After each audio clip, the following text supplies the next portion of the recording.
خوش آمدید۔ آج ہمارے پاس فیوڈور دوستویسکی کے مشہور زمانہ ناول کرائم اینڈ پنشمنٹ کے کچھ منتخب حصے ہیں۔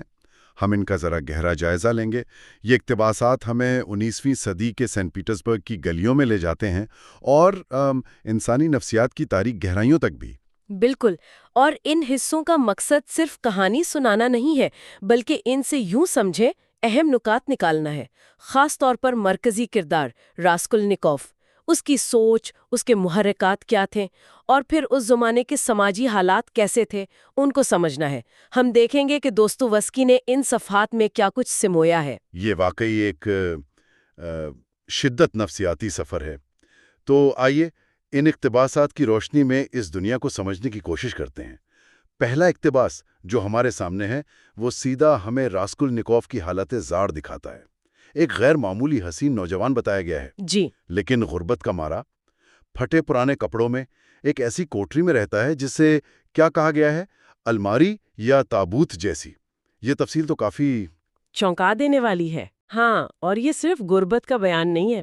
دوستویسکی کا کمال دیکھیں، وہ پہلے ہی جملوں میں قاری کو کردار کی نفسیاتی قید اور دم گھٹنے کا احساس دلا دیتی ہیں۔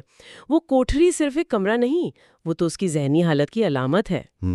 اور پھر ماحول کا ذکر، سینٹ پیٹرزبرگ کی وہ شدید گرمی، وہ گھکن، بدبو، بھیڑ، یہ سب چیزیں جیسا کہ اقتباسات میں بار بار محسوس ہوتا ہے، اس کے پہلے سے ہی الجھے ہوئے اعصاب پر مسلسل دباؤ ڈال رہی تھیں۔ اور اسی اقتباس میں اس کی خود کلامی کا بھی ذکر ہے۔ وہ جیسے اپنے آپ سے ہی بحث کر رہا ہے، ایک خوفناک، وحشیانہ اور فینٹیسی سوال اسے پریشان کر رہا ہے۔ یہ کیا سوال ہو سکتا ہے؟ یہ وہی سوال ہے جو اصل میں پورے ناول کی بنیاد ہے۔ کیا کچھ غیر معمولی لوگ معاشرے کے قوانین توڑنے کا حق رکھتے ہیں؟ کیا وہ آپ کہہ لیں اخلاقی طور پر قتل کر سکتے ہیں اگر ان کا مقصد عظیم ہو؟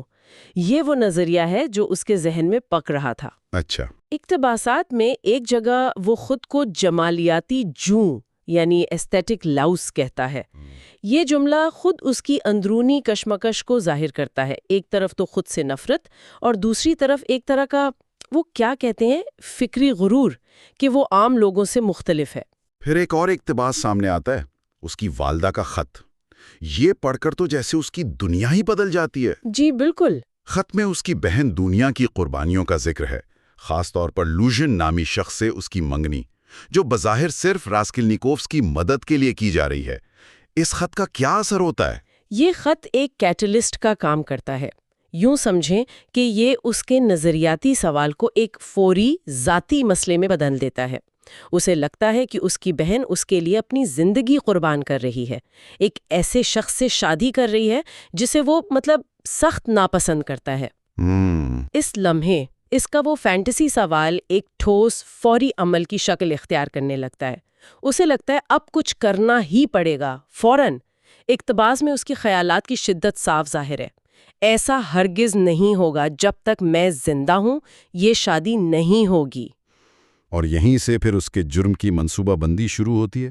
اقتباسات میں اس کی تفصیل بھی دلچسپ ہے۔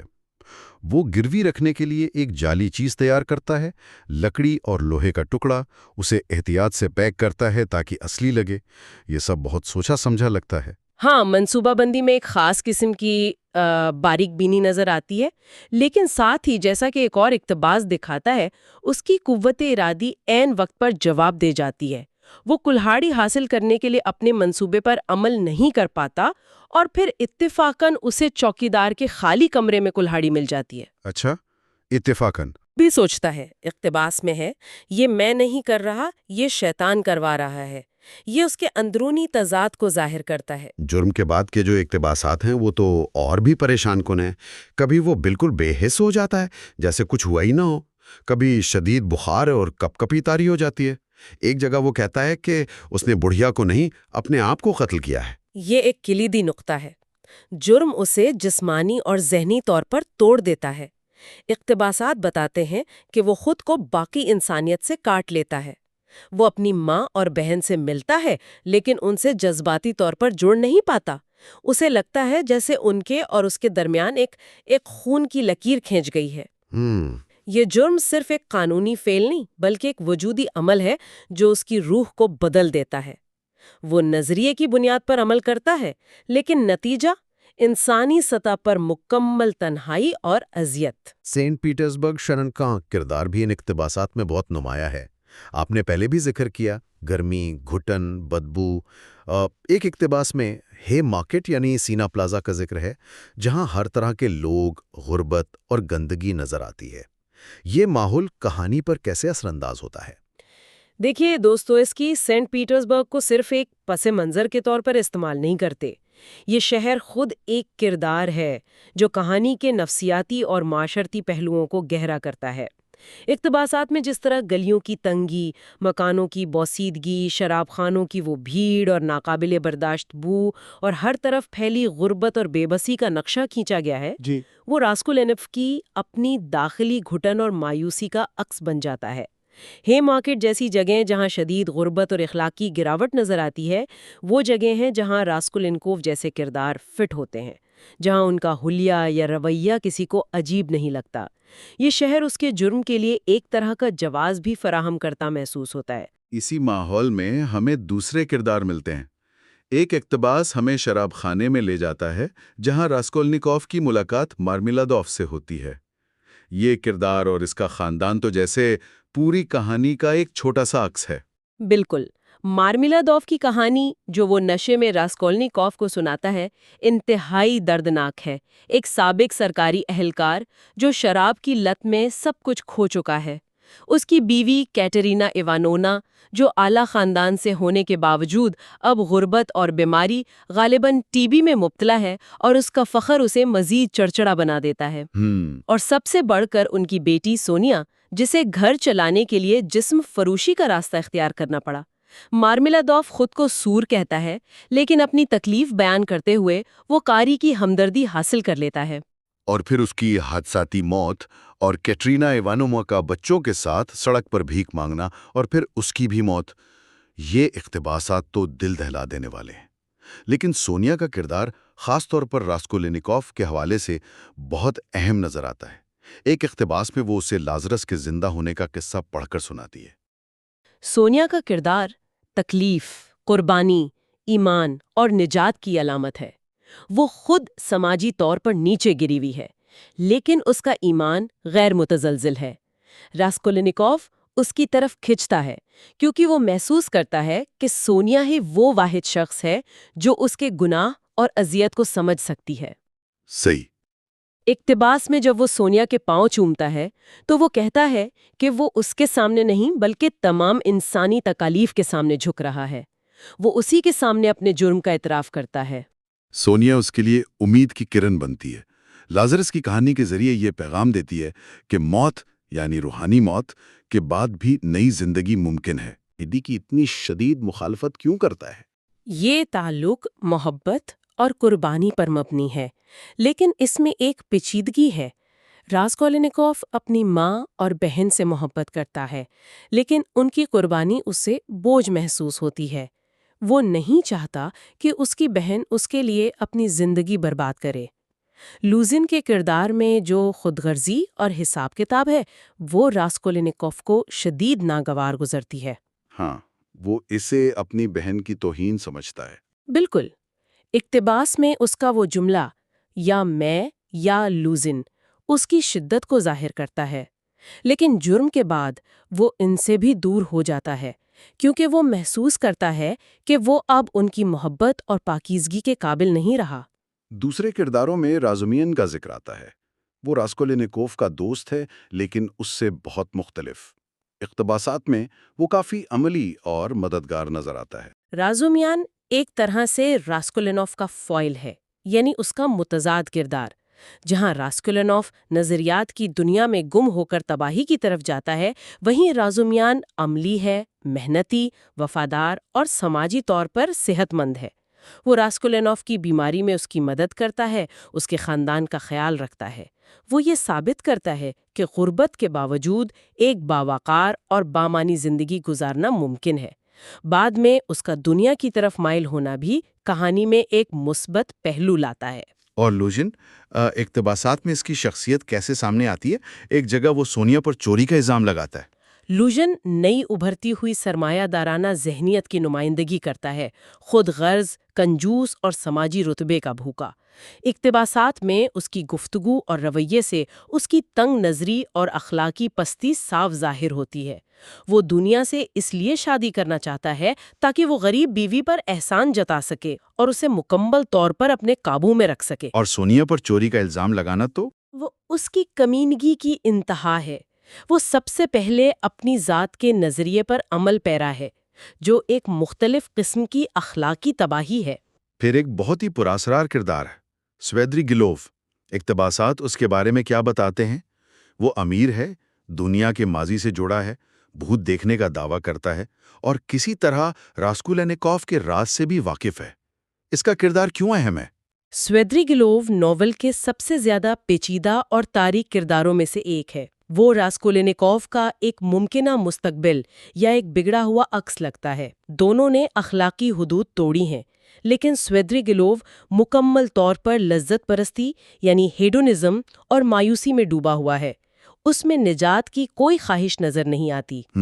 اقتباسات میں اس کی گفتگو خاص طور پر ابدیت کے بارے میں اس کے خیالات، جیسے ابدیت شاید ایک دیہاتی غسل خانہ ہو جس میں مکڑیاں ہوں، وجودی سوالات کو ایک نئی بھیانک شکل دیتے ہیں۔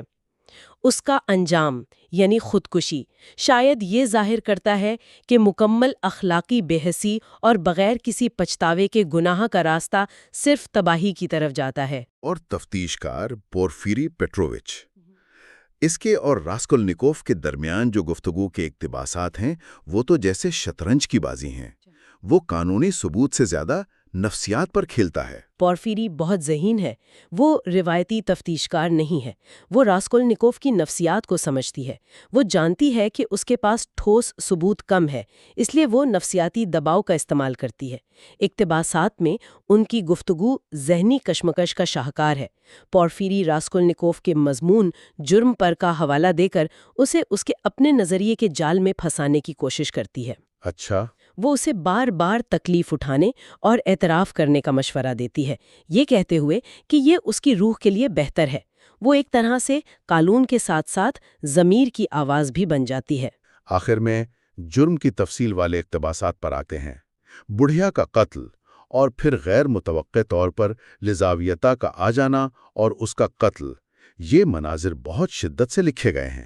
ہاں، جرم کا ارتکاب بہت ہی آپ کہیں وسرل انداز میں بیان کیا گیا ہے۔ راسکولنیکوف کا خوف، اس کی افراتفری، لیکن ساتھ ہی کچھ لمحات میں غیر معمولی احتیاط۔ لیزاویتا کا قتل خاص طور پر اہم ہے۔ یہ اس کے نظریے کی مکمل ناکامی کو ظاہر کرتا ہے۔ اس کا منصوبہ صرف ایک اصولی قتل کا تھا، جی، لیکن حالات قابو سے باہر ہو جاتے ہیں اور ایک معصوم جان بھی چلی جاتی ہے۔ یہ اس کے جرم کی بے معنویت اور اتفاقی پن کو بڑھا دیتا ہے اور اس کے ضمیر پر بوجھ کو دوگنا کر دیتا ہے۔ جرم کے بعد کا فرار، جب وہ سیڑھیوں پر دو لوگوں سے بچتا ہے جو شاید مقتولہ کے پاس جا رہے تھے، یہ بھی بہت سنسنی خیز ہے۔ اور پھر چوری کا مال چھپانا اور اس جگہ سے بھی نفرت محسوس کرنا، یہ سب اس کے اندرونی ٹوٹ پھوٹ کو ظاہر کرتا ہے۔ وہ اپنے کیے سے فرار حاصل نہیں کر پاتا۔